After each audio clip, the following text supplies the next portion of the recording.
Mesdames, Mesdemoiselles, Messieurs, bonsoir et bienvenue à cette édition d'information sur les antennes de Numérica Télévision. Les titres de ce journal. Étienne Tshisekedi va de nouveau devoir s'éloigner de la RDC. Le président du Conseil des sages du Rassemblement devrait quitter Kinshasa ce soir, direction la Belgique, pour un contrôle médical. Privé de 3 joueurs, le sélectionneur national compte sur l'ensemble de son équipe pour battre le Togo demain mardi. À 24 heures de ce match contre les éperviers du Togo, les Léopards sont déterminés à assurer leur qualification au quart de finale de la Coupe d'Afrique des Nations. Vous suivrez dans ce journal la conférence de presse d'avant-match de Florent Ibenge. Mesdames, Messieurs, c'est tout pour les titres. Une triste nouvelle en ouverture de cette édition.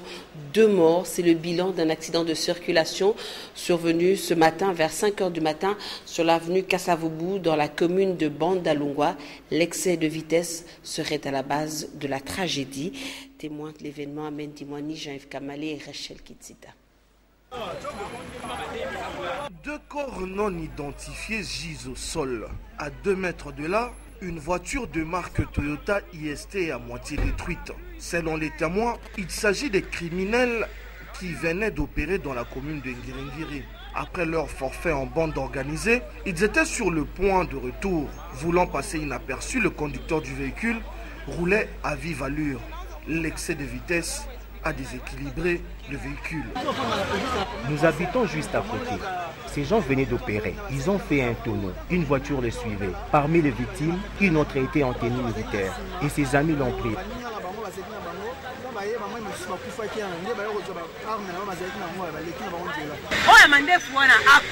Parmi ces victimes, ma soeur a reconnu une d'elles qui l'avait braquée vers le palais du peuple. Dieu est grand, voilà qui vient de mourir à côté de chez nous.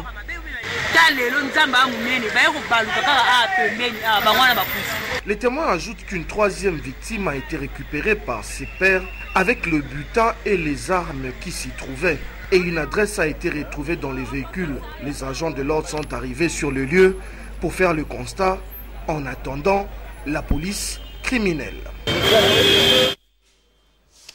En politique, le président du Conseil des sages du Rassemblement s'envole ce soir pour Bruxelles. Selon Félix Tshisekedi, cité sur le site Jeune Afrique, le président de l'UDPS se rend dans la capitale belge pour un check-up médical. Il s'agit d'une simple consultation, a-t-il ajouté. Il devrait prendre un peu de vacances après 6 mois de présence ininterrompue, mais cela ne durera pas plus de quelques semaines. Une autre source a confirmé le déplacement d'Étienne Tshisekedi. Un jet privé serait déjà parti de Bruxelles pour venir le recueillir à Kinshasa. D'après cette source, l'autorisation de survol et d'atterrissage du territoire congolais de l'appareil a été introduite le week-end auprès de l'autorité de l'aviation civile. Le feu vert a été donné dans la foulée.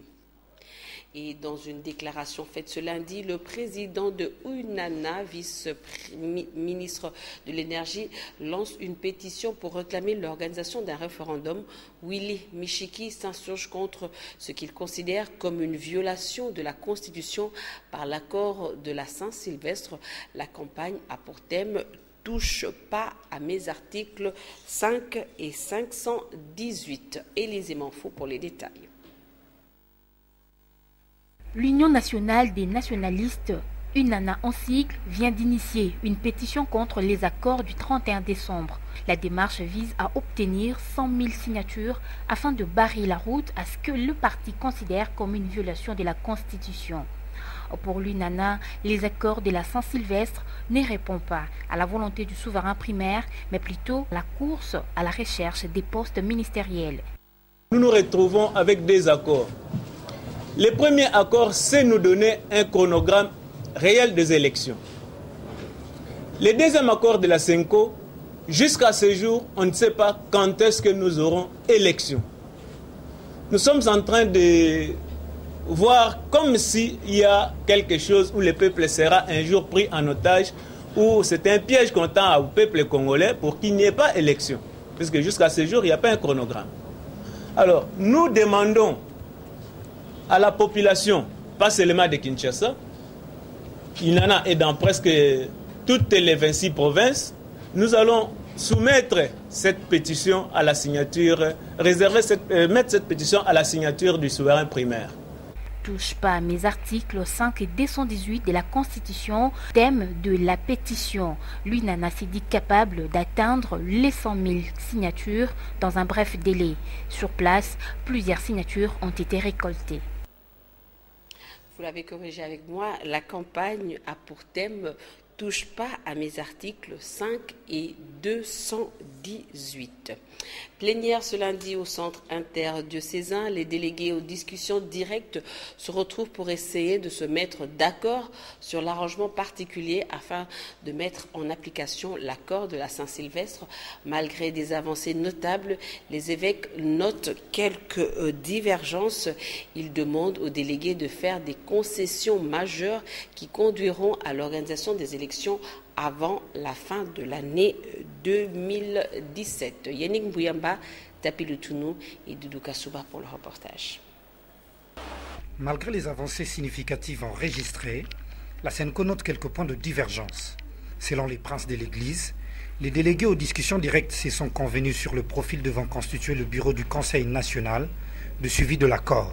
La nomenclature et la répartition des responsabilités du bureau, un président, 3 vice-présidents pour la majorité, le front et le respect de la Constitution et l'opposition signataire de l'accord de la cité l'OIA, un questeur et un rapporteur. Les parties prenantes ont approuvé la hiérarchisation des vice-présidences, premier, deuxième et troisième vice-président.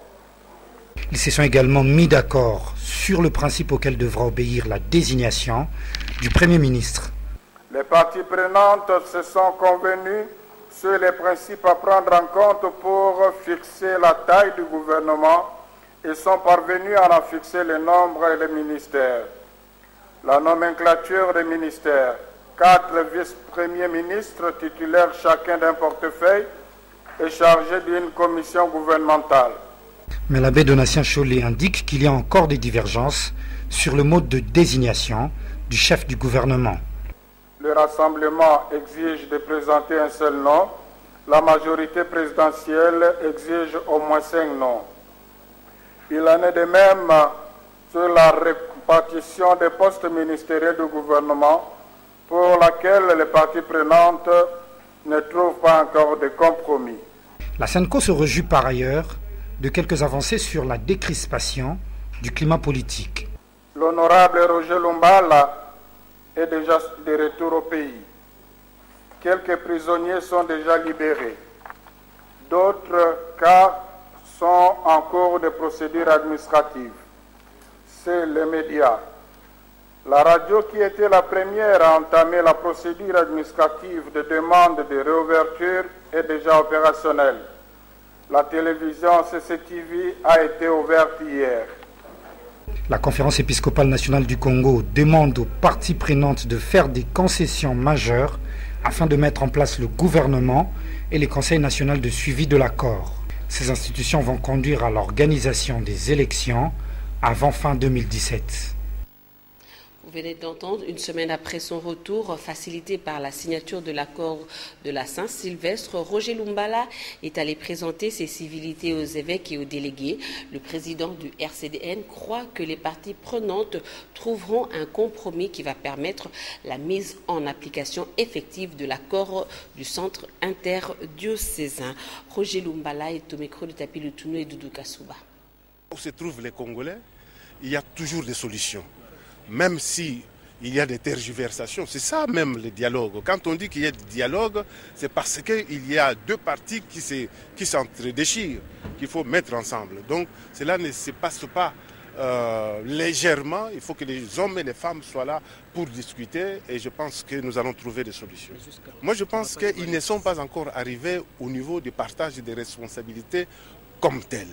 Mais il y a un ajustement qui se fait. Petit à petit, on avance et ça va arriver. Moi, je fais confiance à nos délégués, je fais confiance même aux délégués de la majorité et je pense que ça va marcher.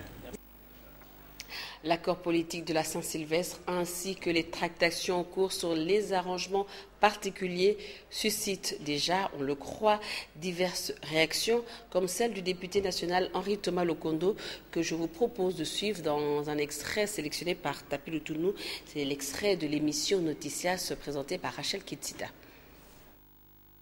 Si il arrive que on ne puisse pas organiser les élections en décembre pour telle considération technique ou financière, mais comme j'ai dit, il ne faut pas brûler le pays pour ça.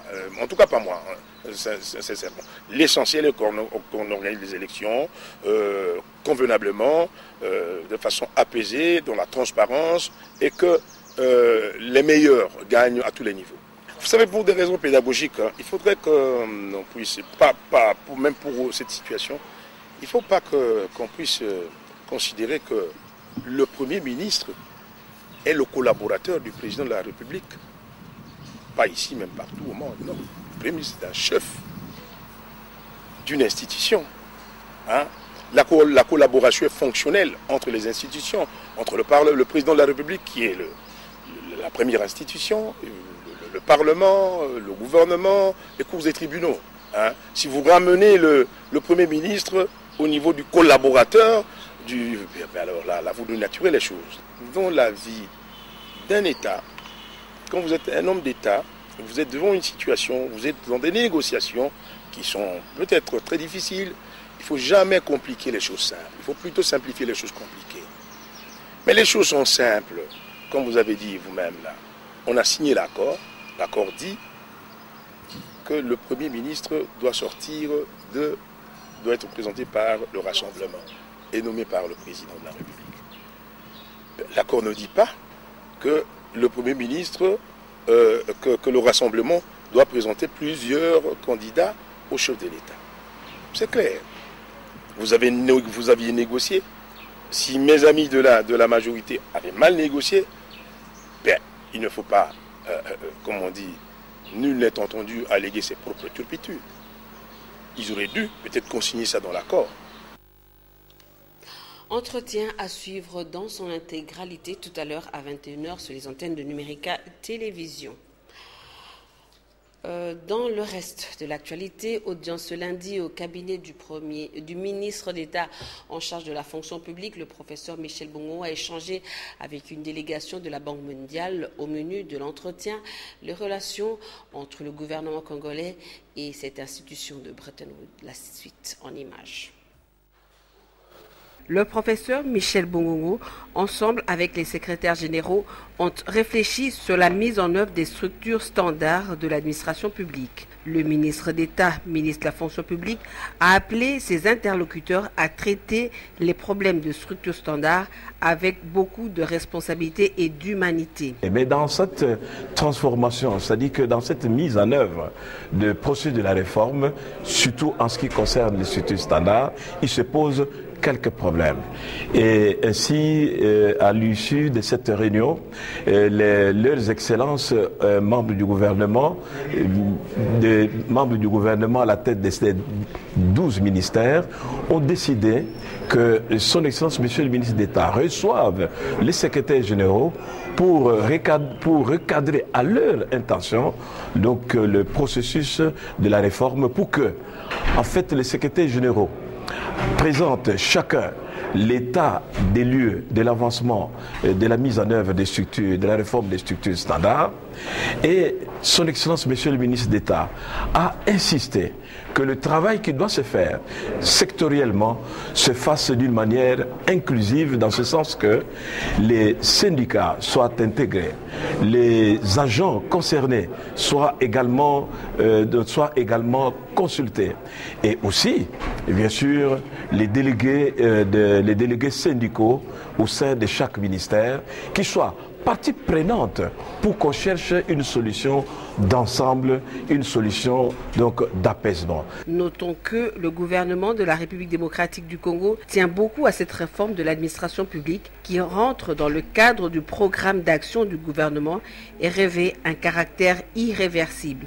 La réforme de l'administration publique congolaise est déjà en marche et doit connaître l'implication de tous pour sa mise en œuvre effective, un souhait du ministre d'État et ministre de la fonction publique. Voilà, vous venez là de suivre l'entretien que le ministre d'État en charge de la fonction publique a eu avec les secrétaires généraux de l'administration publique. Enjeu, trouver les solutions concrètes aux problèmes qui rongent la réforme au sein de l'administration publique congolaise. Et nous allons revenir sur l'audience accordée ce lundi au cabinet du ministre d'État en charge de la fonction publique. Le professeur Michel Bongogo a échangé avec une délégation de la Banque mondiale. Au menu de l'entretien, les relations entre le gouvernement congolais et l'institution de Bretton Woods. Reportage. Bonjour madame. Il était question au cours de cette rencontre pour la délégation de la Banque mondiale d'écouter le gouvernement congolais sur ce qu'il pense et demande à l'institution de Bretton Woods. Ils ont échangé également sur les relations entre la Banque mondiale et la République démocratique du Congo. Il nous a parlé de ses nouvelles fonctions, de l'urgence de travailler à une réforme de la fonction publique pour améliorer les rendements de la fonction publique, pour que l'État puisse mieux servir les citoyens. Donc nous avons déjà un programme qui est dirigé par la banque, par M. Moustapha Ndiaye ici en RDC. Et l'idée, c'est de voir comment, dans le contexte d'une nouvelle stratégie de la banque en RDC, on peut renforcer ces programmes, on peut élargir ces programmes pour avoir plus d'impact. Le directeur des opérations de la Banque mondiale pour la RDC a évoqué plusieurs projets en cours d'application. Et l'idée pour nous, c'est de consolider nos engagements au niveau de la gouvernance. Comme l'a dit monsieur le ministre d'État, c'est un secteur qui est très important en matière de développement durable. Donc il n'est pas question pour la Banque mondiale d'abandonner ce secteur, mais c'est beaucoup plus une volonté de consolidation. Et cette consolidation va se faire autour de deux piliers. Donc le premier pilier pour ce qui est finances publiques, passation de marché, et le deuxième pilier qui est tout ce qui est administration de base. Le ministre d'État, ministre de la fonction publique, leur a expliqué l'urgence de la réforme de l'administration publique pour améliorer sur le rendement et mieux servir les citoyens. En sport, les Léopards tenteront de se qualifier pour les quarts de finale de la Coupe d'Afrique des Nations demain mardi. Ils vont affronter les éperviers du Togo pour le compte de la 3e journée du groupe C. Un nul suffit à la bande de Florent Ibenge pour se qualifier, mais le sélectionneur sera privé de Magoma, Ikoko et Zakwani, tous blessés. Suivez ce reportage signé Mendy Moini Tapilutunu sur les images de notre envoyé spécial sur place au Gabon, Dixon Yala. Comme à l'accoutumée, le sélectionneur national Florent Ibenge s'est présenté à la conférence de presse d'avant-match. Les techniciens congolais sera privé pour ces matchs de 3 joueurs, à savoir Magoma, Ikoko et Zakwani, tous blessés. Au niveau des blessés, le premier match, vous avez vu sur le terrain, on a eu Nsakala et puis Zakwani qui se sont blessés. Donc Nsakala a repris avec le groupe un petit peu hier soir. Aujourd'hui, il s'est entraîné aussi un petit peu, donc lui, il est en phase de se rétablir. Zakwani, il a repris qu'un petit trop. Il travaille encore à côté. Il n'est pas encore tout à fait rétabli. Ensuite, le second match, on a perdu Ikoko et Magoma. Donc Ikoko est encore à l'infirmerie. Il ne s'est même pas entraîné aujourd'hui. Il a eu un problème au genou. Et Magoma était sur le terrain aujourd'hui, mais sur le bord du terrain. Donc voilà, il y a au moins 3 joueurs que je ne peux pas utiliser, c'est-à-dire Magoma, Ikoko et Zakwani. Et puis Nsakala qui est pas suffisamment rétabli, mais qui est en train de se rétablir. Pour le joueur de Léopard, la détermination et l'agressivité seront les clés pour battre les éperviers du Togo. Ouais, on a se sentir à l'aise, Le match, ils ont match moins casse. Donc, notre se qualifier dans le lobby, il faut se donner tout pour notre toujours qualification. Robert Demamba qualifié d'être Tiganabisson, un joueur. Donc, on calcule les assuites. Donc, il y a un terrain, tout le monde a fait la pour tous les victoires. Donc, il y a mon enfant, il est bête, il est victoire.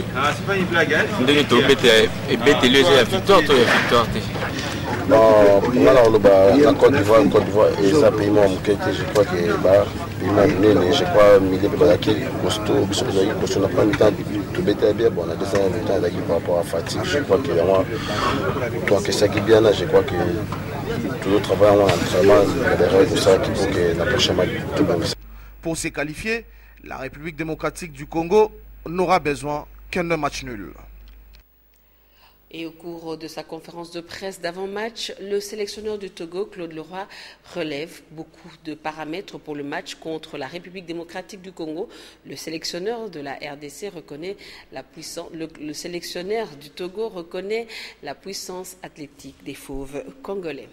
Et alors que les Léopards jouent leur troisième journée demain mardi à 20h, il est possible que certaines équipes terminent à égalité à l'issue de la fin des matchs de ce groupe.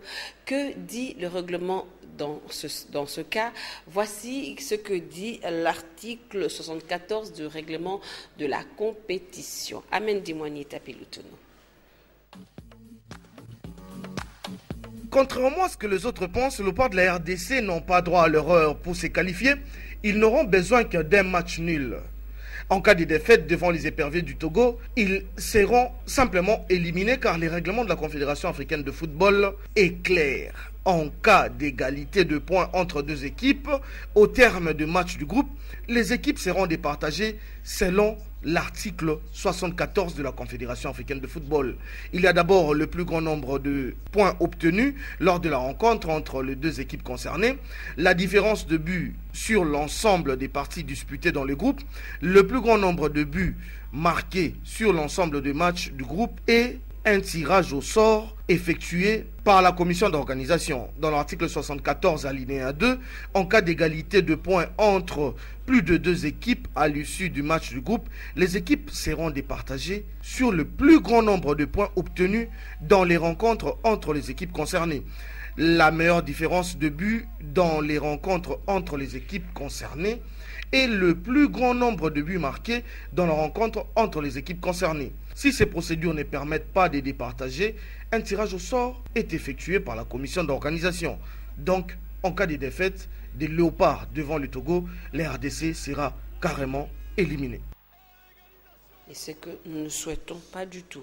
Et puisque nous parlons des Léopards, signalons que Firmin Mumbele pourrait découvrir le championnat français. En croire Yao Sport, le club breton, le football club Rennes serait proche de passer à l'action pour recruter l'ancien joueur de l'ASV Club en grande forme avec la RDC, brillant avec la formation Qatari Al-Ali. Le natif de Kinshasa fait partie des étoiles montantes du football africain à son poste. Affaire à suivre. Aux négociations politiques du centre interdiocésain, les choses se précisent le week-end autour de la composition du bureau du comité national de suivi de l'accord du 31 décembre.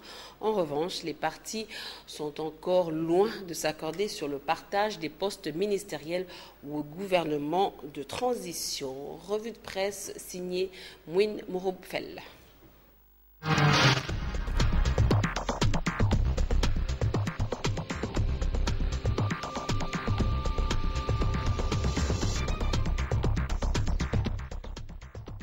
Lentement mais sûrement, les négociations du centre interdiocésain s'acheminent vers leur aboutissement. L'on apprend ainsi avec Forum des As que finalement, Étienne Tshisekedi sera officiellement notifié jeudi prochain de son nouvel état de président du comité de suivi de l'accord du 31 décembre. Quant au partage des responsabilités dans les 46 postes ministériels, la majorité trouve excessives les ambitions du rassemblement qui exigerait un partage égal des portefeuilles. La majorité suggère même une répartition au prorata du poids politique réel des composantes en présence, ce que réfute naturellement le rassemblement. Et donc ce lundi, on en est toujours là. D'où le contenu de l'éditorial du journal qui s'alarme de la perception de la notion même de temps en politique. Il est vrai que par nature, le temps en politique est élastique, difficile de tout chronométrer à l'avance, car ici, Tout ne procède pas que de bons sentiments.